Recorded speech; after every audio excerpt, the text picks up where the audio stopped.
Hello everybody and happy Friday. Today, given the reading that you just saw on your screen, I want to show you something that maybe you've never seen before.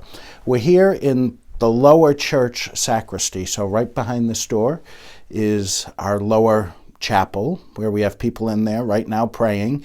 Remember, the church is open every day during this time from 8 a.m. to 8 p.m. for private prayer, and then from 4 p.m. to 8 p.m., we expose the Blessed Sacrament for adoration for anyone who'd like to come.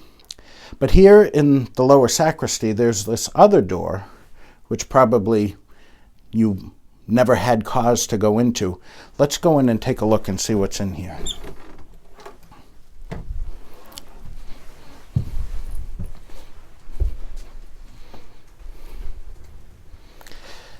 So here we are, we're actually behind the sanctuary right now of the lower chapel. And as I move in here, you can see we use it a lot for storage, for things like vestments. Right now we're in Lent, so we don't have any cause for green vestments, so we hang them here.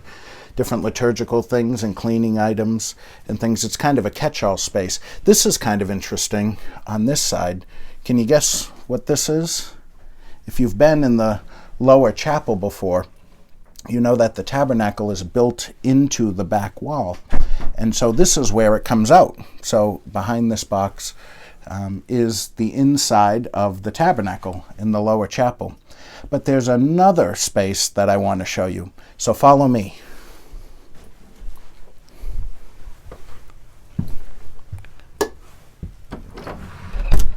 When I was a new priest here, I stumbled into this room and I thought it was neat. New priests often do that. You know, you hunt around, you see what kind of interesting stuff there is. Check out the old candlesticks and the old thuribles, the things that we use for incense. But there was this door here and I wondered what was in it. So I went in, and as you'll see in a second, it's kind of creepy. Come on.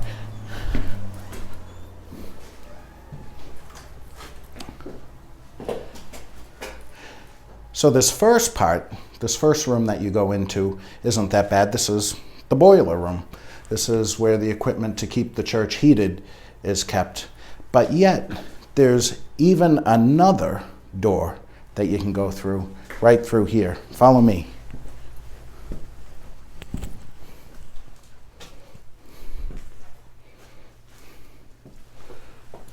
This is what you call behind the scenes at St. Thomas Aquinas.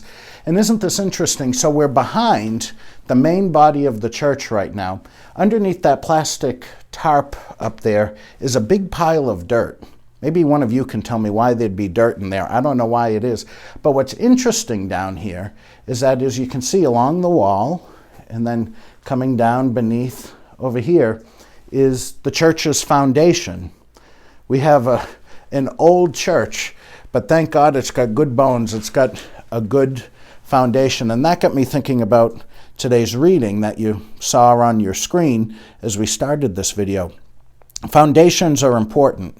Jesus talks about that in the Gospels. You know, you want to be like a man who builds his house on a foundation of rock so that when the winds and the rain come, your house will remain. And that gospel, that teaching that we just heard, is one of the foundational teachings in the whole Christian faith. Teacher, which commandment in the law is the greatest? They ask Jesus, trying to trap him. And what does he say? He says, you shall love the Lord your God with your whole heart, mind, soul, and strength. This is the first and the greatest commandment. The second is like it. You shall love your neighbor as yourself. If you think back to the Old Testament and you think about the Ten Commandments, we talked a little bit about this yesterday on the Feast of St. Joseph, that the ordering of the commandments are important.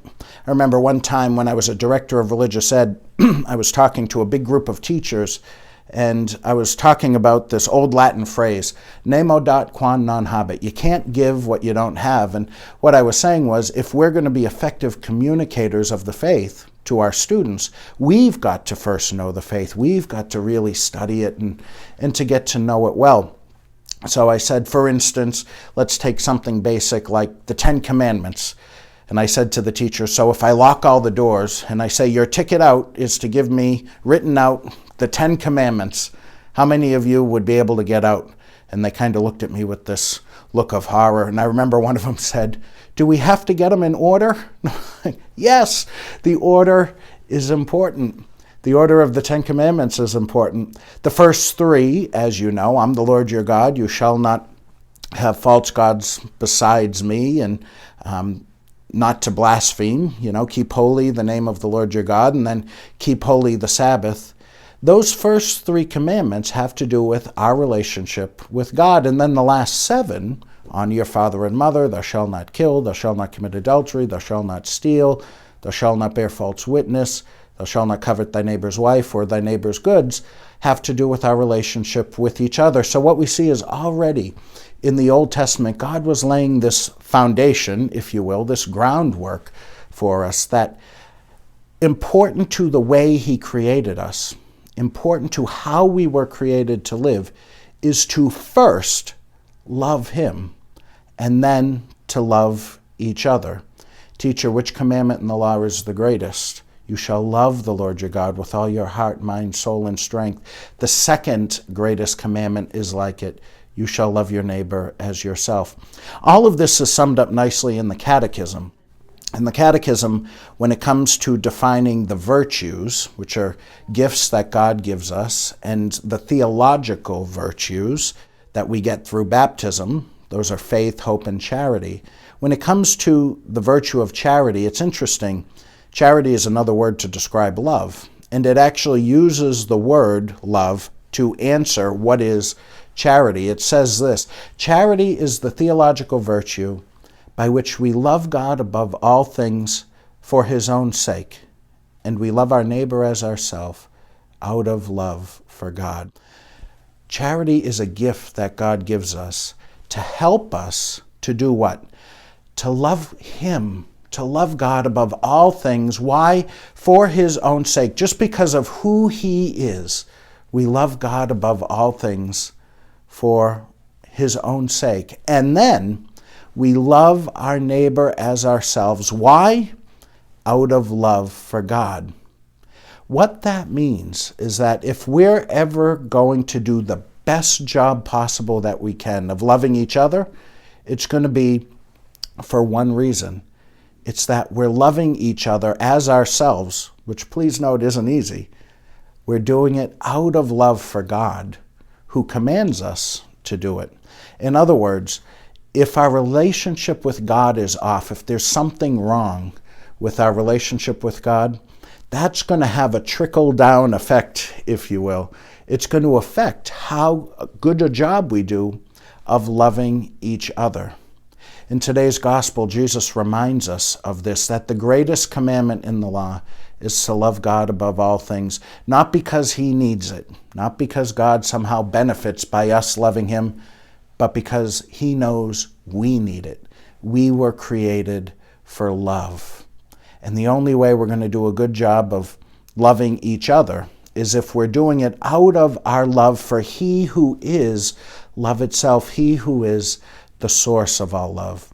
So as we contemplate that gospel, one of the things that can inspire us to do is to ask, is the foundational element of my life love of God? Do I love God more than I love anything or even anybody else in my life? And if the answer is no, then we can pray and ask God to increase our charity, to help us grow in the virtue of charity, that we might love him above all things, so that we can do the best job possible of loving each other as Jesus calls us to. It's one of the secrets to happiness because it's how we were created to live. And that's why it's one of the foundations of the church.